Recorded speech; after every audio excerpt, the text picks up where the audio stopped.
Hello', আজিৰ recipe হ'ল শ'ল মাছ মূলা আলু দি পেলাই। অসমীয়াত কথা এষাৰ আছে নহয়, শ'লে আৰু মলে, সেয়াকে আজি বনাওঁ, আপোনালোকে চাই থাকিব দেই।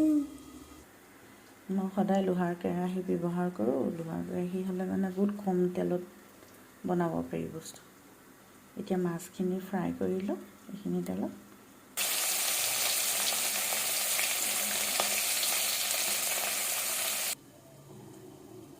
মাছকেইটুকু এনেকৈ ভাজি ল'লোঁ আৰু এয়া মূলা আলু কাটি ল'লোঁ, পিঁয়াজ ল'লোঁ, শুকান জলকীয়া, তেজপাত ফোড়নৰ বাবে।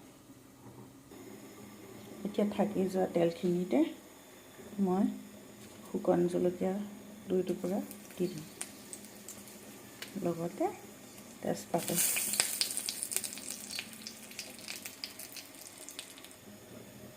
এতিয়া এনেকৈ পিঁয়াজখিনি দি দিলোঁ।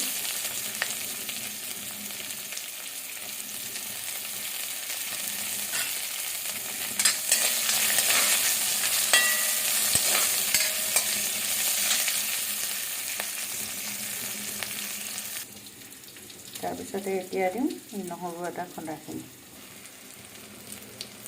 নহৰু আদাও দি দিলোঁ, ভালকৈ ভাজি লওঁ। এতিয়া মই তেলত দিম হালধি,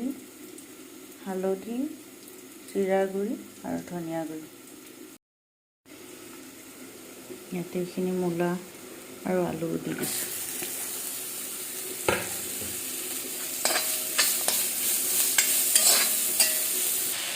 ইয়াত বৰ্তমান নিমখো দিয়া হৈ গ'ল। এতিয়া ভালকৈ ভাজি পেলাই পানী দি দিম পিছত। এতিয়া ইয়াতে মই পানী দিম, মূলা আৰু আলু সিজা কৰি।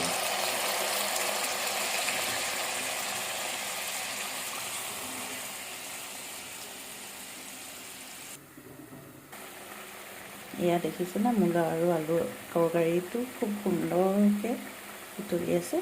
ইয়াতে এতিয়া বৰ্তমান মই মাছ কেইপিচ দি দিম।